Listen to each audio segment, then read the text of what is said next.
Yeah. Good evening, everyone. We are discussing sine 30 degree and cos 60 degree values. Geometrically, we got to find in this. It is a topic of exercise 8.2 class 10 trigonometry. Please focus here. First of all, we have to draw a triangle. A triangle ABC is there. This is angle 1, this is angle 2, and AD is perpendicular on BC.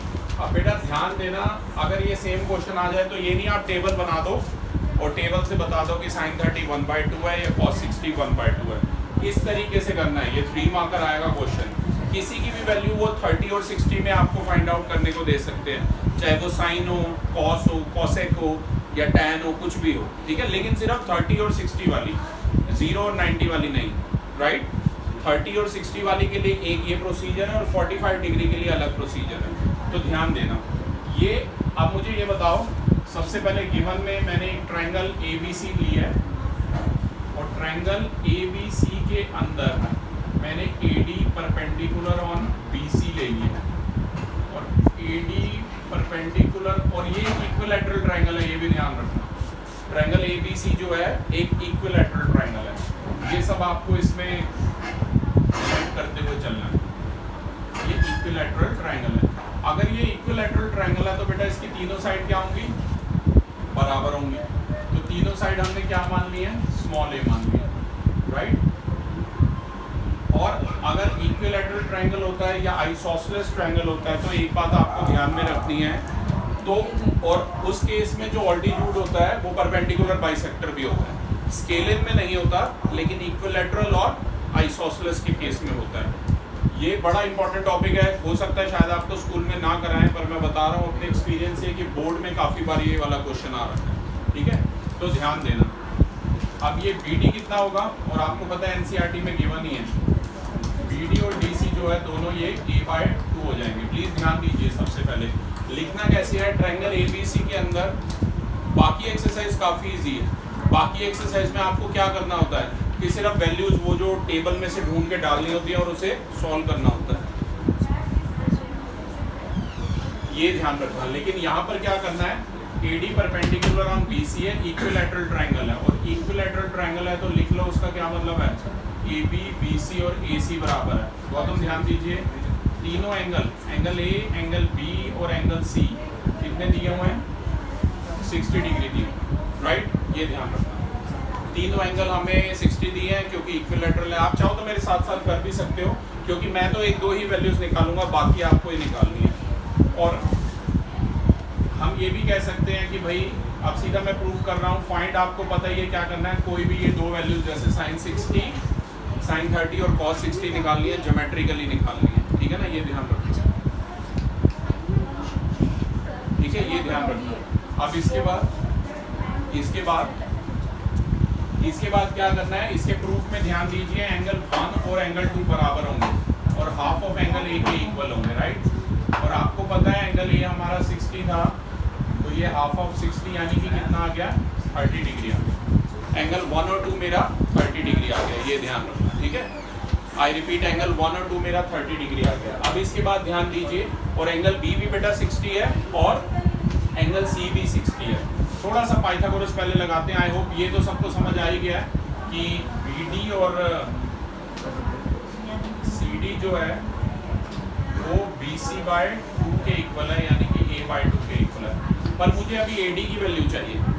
I repeat, मुझे AD की value चाहिए। AD की value बताओ कैसे आएगी। मेरे पास AB है, BD है, AD निकालना है तो कैसे निकालूं सर, AC ट्रायंगल ABD में मैं पाइथागोरस थ्योरम लगाऊंगा क्लास, ध्यान दीजिएगा। पाइथागोरस थ्योरम हम इसमें लगा रहे हैं। पाइथागोरस थ्योरम कहती है h² = p² प्लस b²। क्या कहती है, h² = p² plus b²। Hypotenuse कितना है हमारा बताइए ABD में,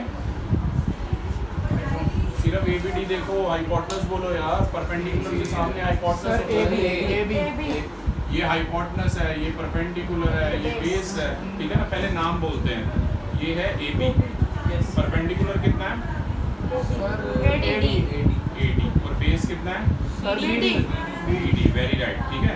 आप स्मॉल a की मतलब वैल्यू a की टर्म में पुट कर दो,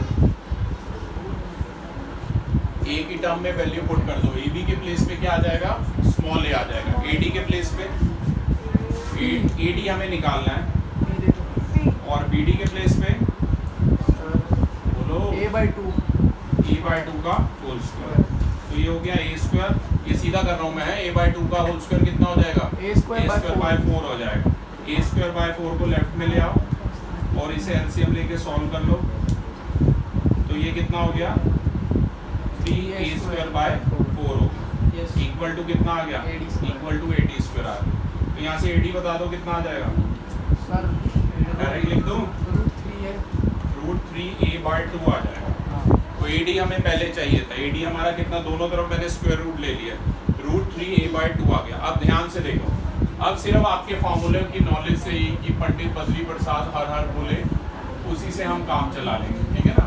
अब ध्यान से सुनो, आपको पता है लास्ट 8.1 में मैंने बताया था एक्यूट एंगल, अगर मैं इस 30 की वैल्यू निकालूंगा, ये मेरा 30 आया था, अभी मैंने बताया भी था, ऐसे ये वाला भी 30 आ गया था, ये दोनों 30 चाहिए। अब बड़े ध्यान से सुनना है, यहाँ पर सिर्फ ट्रायंगल ABD पे फोकस करो, क्योंकि जो फंडा आप ABD में लगा रहे हो वही सेम फंडा आप ACD में भी लगा सकते हो। ABD और ACD वैसे भी दोनों कॉन्ग्रुएंट होंगे अगर आप करना चाहें तो। सिर्फ ABD पे फोकस करो। जैसे मैं यहाँ से निकालता हूँ sin 60 डिग्री, sin 60 डिग्री। अब ये नहीं कि सर sin 60 √3/2, ऐसे नहीं, √3/2 आया कैसे, उसकी बात करते हैं, ठीक है। sin 60 ABD पे ही मैं सिर्फ फोकस कर रहा हूँ, उसी ट्रायंगल में साइन ऑफ एंगल B यानी कि sin 60 निकाल रहा हूँ। मुझे sin थीटा का फॉर्मूला बताओ, sin थीटा का फॉर्मूला बोलो भाई। P/H, पहला फॉर्मूला 8.1 में पढ़ा है ना, पहला sin थीटा इज P/H। बार बार ऐसे लिखना है, पाकिस्तान भूखा प्यासा, हिंदुस्तान हरा भरा, PB, ये बार बार लिखना है ताकि तुम्हें फॉर्मूला क्लियर होता रहे, राइट। अब sin 60 है P/H, ठीक है। अब यहाँ से सिर्फ ABD में फोकस करो और बताओ P क्या है।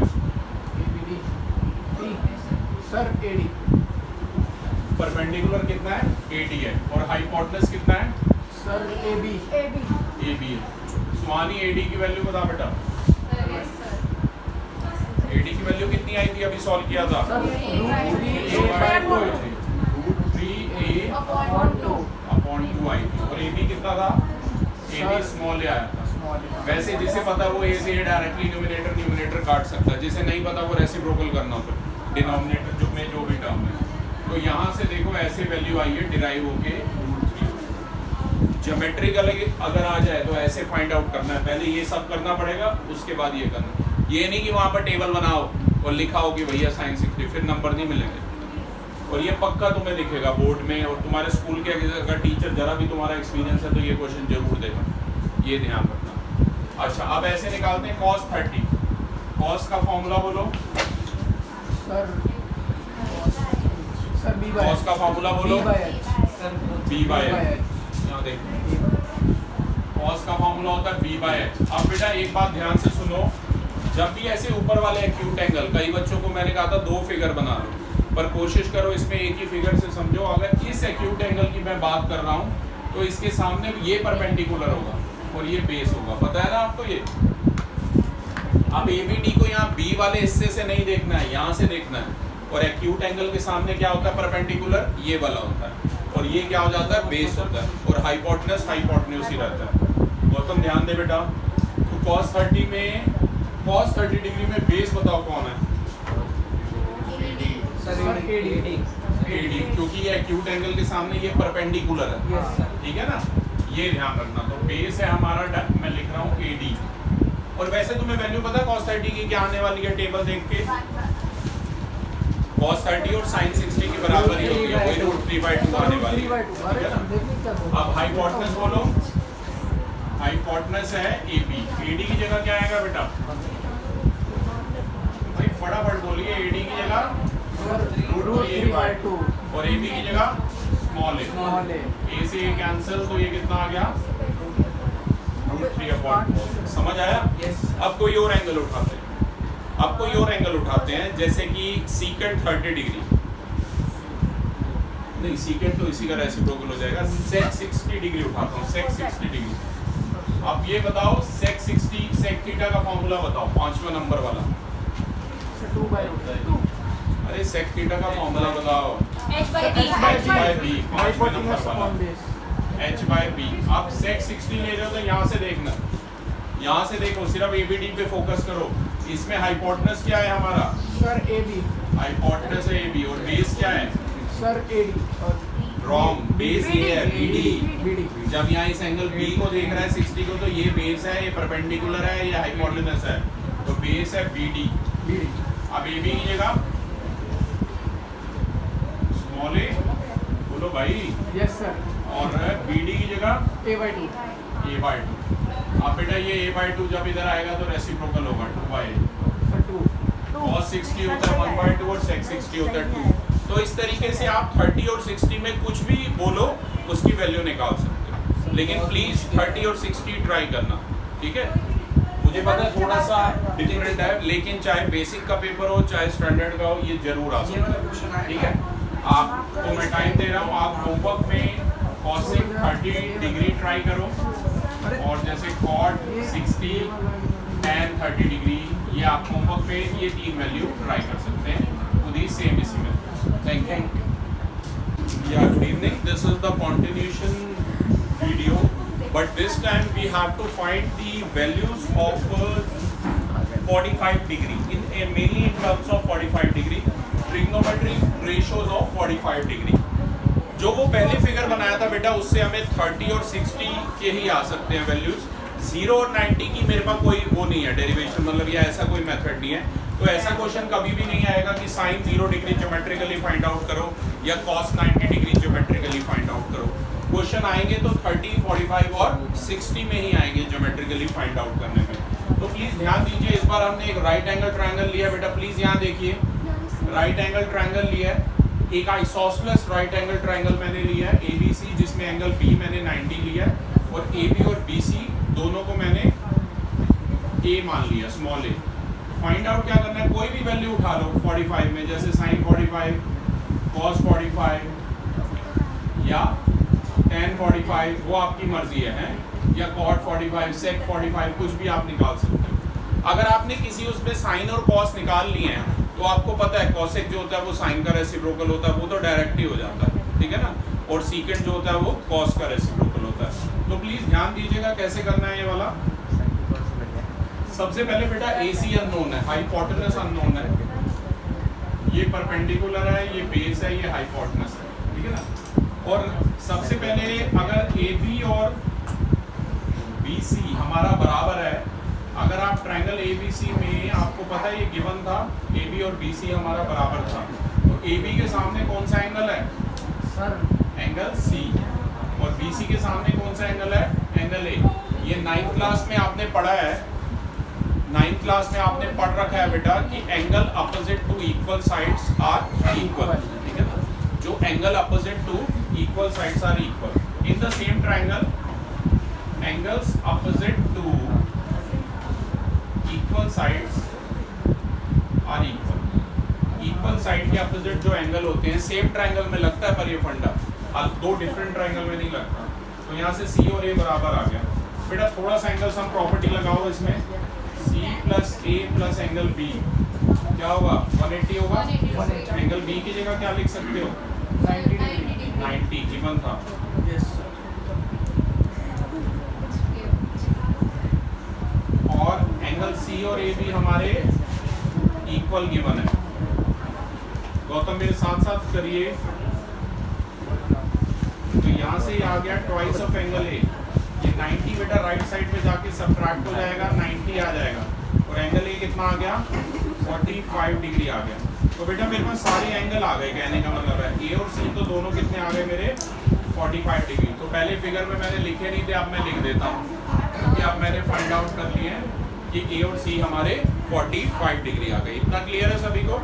अब इसके बाद हमें क्या करना है, जो भी वैल्यू बोली थी पहले हाइपोटेनस निकालना है। तो क्लास जरा पाइथागोरस लगाओ ABC के ही अंदर। h square is equal to b square plus b square, ये पाइथागोरस थ्योरम है। हाइपोटेनस की जगह क्या आएगा?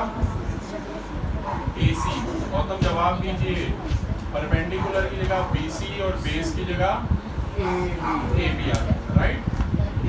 इतना क्लियर है सभी को? अब BC और AB दोनों मैंने इक्वल माने थे। किसके इक्वल माने थे? स्मॉल ए। स्मॉल ए स्वानी यहाँ देखो बेटा, ए स्क्वायर प्लस तो ये AC स्क्वायर हमारा कितना आ गया है, √2a 2A स्क्वायर आ गया है। तो दोनों तरफ स्क्वायर रूट ले लोगे तो ये कितना आ जाएगा, √2a √2a आ जाएगा। याद रहेगा सभी Yes, को, sir. ठीक है। तो AC आ गया √2a। अब बारी बारी वैसे ही वैल्यू, अब तीनों चीजें आ गई मेरे पास। देखो ये स्मॉल है, ये स्मॉल है, और ये भी यहीं लिख लेता हूँ ताकि आपको फिगर में आसानी हो बताने में। √2a। अब जैसे मैं पूछूं sin 45, तो सीधा 1/√2 नहीं बोलना है, क्या बोलना है पहले, sin 45 का फॉर्मूला बोलो। Sin 45 अरे सर sin √2/4 p/h भाई क्या कर p by h। अब मैं a के रेफरेंस में बोल रहा हूँ, इसमें फर्क नहीं पड़ेगा, इसमें इजी तुम्हारे लिए a के लिए है क्योंकि a और c दोनों की वैल्यू बराबर है। क्योंकि a के रेफरेंस में आपको पता है ये परपेंडिकुलर है, ये बेस है, ये हाइपोटेनस है। और कोई बच्चा अगर c के रेफरेंस में करना चाहता है तो ये परपेंडिकुलर है ab, ये बेस है और ये हाइपोटेनस है, ठीक है। वो तुम्हारे ऊपर है, पर मैं a के रेफरेंस में ही आपसे पूछ रहा हूँ। बताओ sin 45 p by h, फटाफट बोलो p क्या है, p क्या है, bc, और h क्या है, ac bc की जगह ac स्मॉल a और AC की जगह √2a। a से a कैंसल, तो देखो यहाँ से वैल्यू आ रही है 1/, इस तरीके से आ रही है 1/, ठीक है। ये क्यूरोसिटी तुम्हारे अंदर होनी चाहिए कि यार ये सर आपने बता तो दिया ये वैल्यूज आ रही है, पर कैसे आ रही है, तो रियल में इस तरीके से डिराइव होगी, ठीक है। cos 45 b by h, b base upon hypotenuse, बोलो भैया बेस बोलो, base cos 45 degree p by h small right AB, और हाइपोटेनस बोलो AB की जगह स्मॉल a और AC की जगह, √2a तो ये देखो a से a कैंसल होता है, यहाँ से एक ले भाई, या वी हैव cos 45। अब एक लास्ट बेटा tan 45 बताना है, और अगर किसी बच्चे को cosec 45 बताना वो फिर डायरेक्टली कर लेना, cosec theta 1/sin theta, right, नहीं cosec वैसे, हाँ tan आपकी बात सही है, p/b, वेरी गुड। आप देखो परपेंडिकुलर कितना है, bc BC, और बेस कितना है, ab BC की जगह स्मॉल a, AB की जगह स्मॉल a, 1 आ गया 1। तो tan 45 हमारा कितना आ गया बेटा, 1 आ गया, ये ध्यान रखना, ठीक है क्लास। तो इस तरीके से आप 45 डिग्री में सभी की वैल्यू निकाल सकते हैं। Thank you.